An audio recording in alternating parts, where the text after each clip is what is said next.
Hello, I saw your question on the discussion board. You want to solve this quadratic equation using the quadratic formula.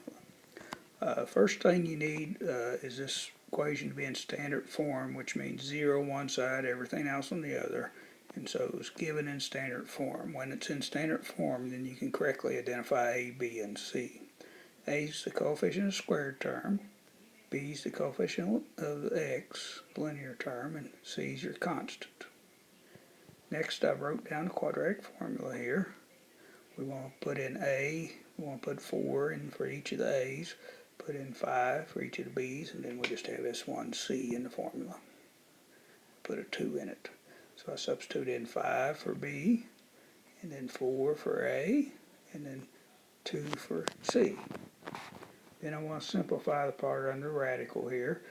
5 squared is 25. The product of these numbers 32. Their difference is -7. Product of the denominator is 8. Square root of -7 is I square root of +7. So the final answer is -5 plus or minus I square root of 7 all over 8. Hope this helps.